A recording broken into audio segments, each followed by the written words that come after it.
Jour de match les Madridistas, ce soir le Real Madrid affronte Valencia en Liga. Un match qui sera très difficile parce qu'on sait à quel point l'ambiance est souvent tendue dans leur stade.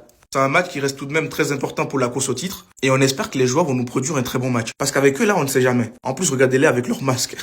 Et donc pour l'occasion, dans un premier temps, je vais vous présenter la liste officielle des joueurs convoqués pour ce soir. Et dans un second temps, on va essayer d'analyser la compo probable proposée par le média Le Journal du Real. Alors voici la liste des joueurs convoqués. Les gardiens seront Thibaut Courtois, Lunin, Sergio Mestre. En défense, il y a l'air d'avoir du beau monde. On aura Carvajal, David Alaba, le retour de Trent Alexander-Arnold, Raúl Asensio qui est présent, Alvaro Carreras, Fran Garcia, Rudiger qui est visiblement de retour aussi, Dina Hussein et David Jiménez. Dans le milieu de terrain, on aura Camavinga, Valverde, Tchouaméni, Arda Güler, Dani Ceballos et Sestero. Et en attaque, on aura Kylian Mbappé, Gonzalo Garcia, Brahim Diaz et Franco Mastantuono. Déjà dans l'effectif, on aura le retour de David Jiménez et de Sestero qui viennent du Castilla. En attaque, vous avez sans doute remarqué, il y a l'absence de Vinicius Junior et Rodrigo. Et ce qui est très intéressant à noter, c'est vraiment le retour de Trent Alexander-Arnold et d'Antonio Rudiger.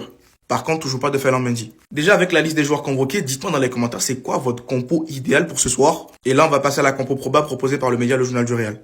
Alors, ils sont partis sur un 4-3-3. On va essayer de regarder qui est-ce qu'ils ont mis sur le terrain. Au goal, Thibaut Courtois, il n'y a pas de souci. La charnière défensive, Raúl Asensio, Dina Hussein. Même si on sait que Dina Hussein, actuellement, il joue avec une blessure. Dans tous les cas, est-ce qu'on a le choix? Après, t'as Rudiger qui est de retour, mais est-ce qu'il est prêt? Je ne sais pas.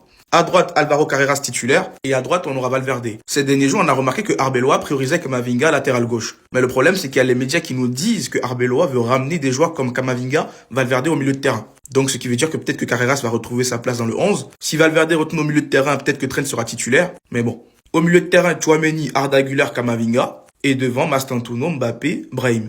Alors moi, je suis pas trop fan de la compo. Perso, je serais parti sur un 4-4-2. Deux attaquants, donc Mbappé et Gonzalo Garcia. Et à la limite, tu peux blender le milieu de terrain avec Tchouaméni, Camavinga, Arda Güler, Valverde si tu veux. Dites-moi vous ce que vous en pensez dans les commentaires. Proposez-moi vos compos dans les commentaires. Et surtout, pour ne rien louper, vous savez ce qu'il vous reste à faire. Abonnez-vous.